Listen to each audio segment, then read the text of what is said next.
Hello friends, welcome to my travel blog. আজ তোমাদের আমি ভিয়েতনামের সেকেন্ড ডে শেয়ার করছি। এর আগে ভিয়েতনামের ফার্স্ট ডেটা শেয়ার করেছিলাম। ঘুরতে কে না ভালোবাসে বলো? আমিও ঘুরতে ভালোবাসি। হ্যাঁ, হয়তো খুব বেশি সময় পাই না, কিন্তু যখন একটু টাইম পাই তখন বেরিয়ে পড়ি।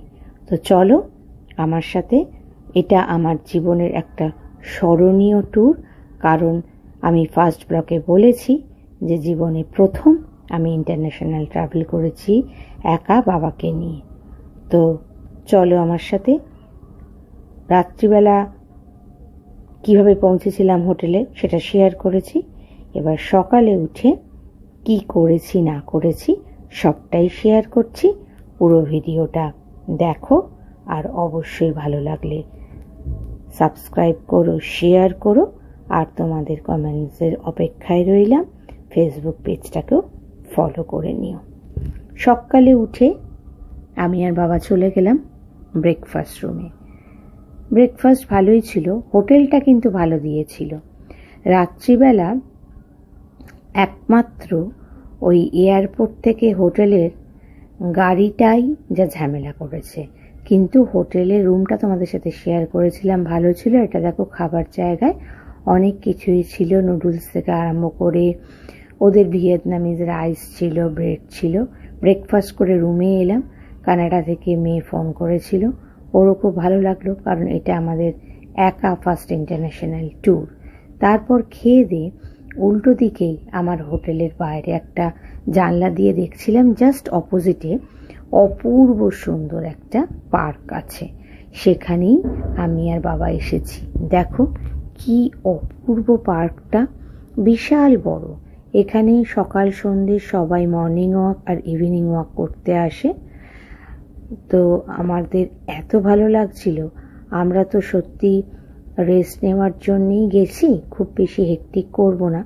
তো এই পার্কটায় হাঁটাহাঁটি করে বসলে মনটা ভালো হয়ে যাবে। আর সেখানে বাবার সাথে বেশ কিছু ছবিও তুলে রাখছি। এটা আমাদের প্রথম ইন্টারন্যাশনাল ট্রাভেল।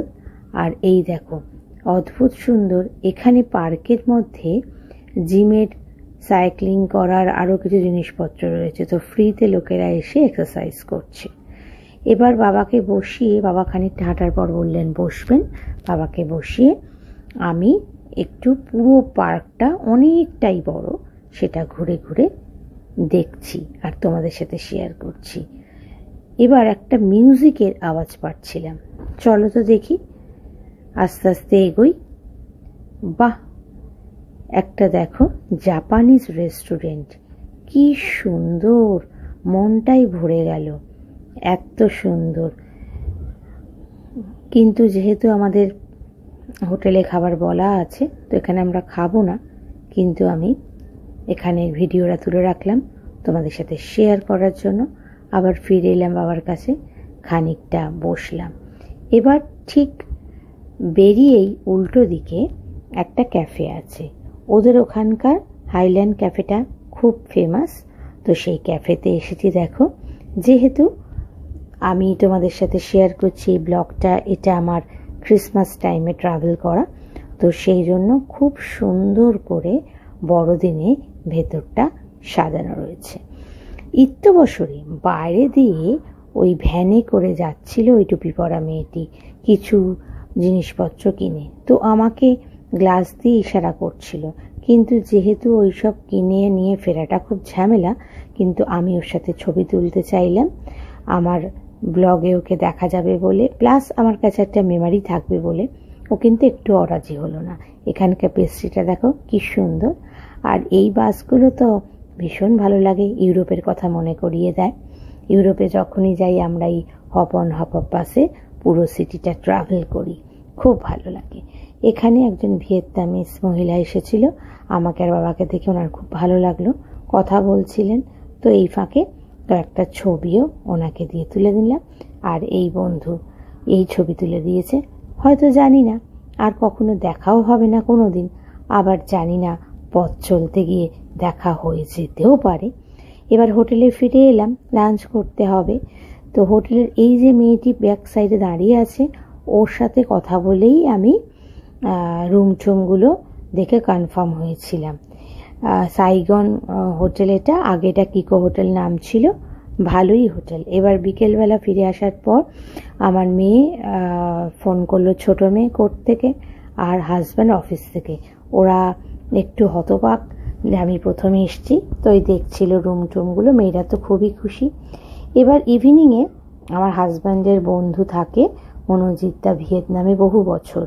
আর মনোজিৎদা আমার হাজব্যান্ডের বন্ধু হলেও মনোজিৎদার ওয়াইফ তিন্নি ভীষণ মিষ্টি স্বভাবের মেয়ে। ও কিন্তু আমার খুবই কাছের বন্ধু হয়ে গেছে। আর এত ভালো, ওরা এসে বাবাকে আর আমাকে নিয়ে ডিনার করাতে চলে গেল। যেহেতু ওরা বহু বছর ভিয়েতনামে আছে, তাই ওরা জানে কোথায় কি ভালো খাবার পাওয়া যায়। প্রচুর খাবার অর্ডার দিল ওরা, সত্যি মন ভরে গেল। খাবারটা কিন্তু খুবই ভালো ছিল। এই সি ফিশটা খুব ভালো ছিল। আর সমস্ত খাবার, এটা হচ্ছে একটা ডেজার্ট। এই ডেজার্টটা বাইরে থেকে দেখে বোঝা যাচ্ছে না, কিন্তু খাওয়াটা অপূর্ব ছিল। আবার বাড়িতে নামিয়ে দিয়ে বাড়ি ফিরে মনোজিৎদার জন্য আমি একটা আমার বেকারির কেক বানিয়ে নিয়ে গেছিলাম। সেটা খেয়ে এক্সপ্রেশন দিয়ে আমাকে ভিডিও দিয়েছিল। এটাই আমার পরম পাওয়া।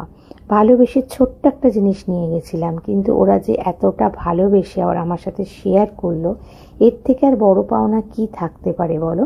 তো প্রথমে এয়ারপোর্টে নেমে যে একটা বিপদের মধ্যে পড়েছিলাম, পরের দিন কিন্তু এত ভালোভাবে কাটলো। ঈশ্বরকে অনেক ধন্যবাদ দিলাম আর তোমাদের সাথে শেয়ার করলাম। সঙ্গে থাকো, পরের দিনগুলো কিভাবে কাটিয়েছি, কোথায় গেছি, সবটাই তোমাদের সাথে শেয়ার করব। দেখো মনোজিৎদা কি আনন্দ করে আমার কেকটা খাচ্ছে। তোমরা সবাই ভালো থেকো।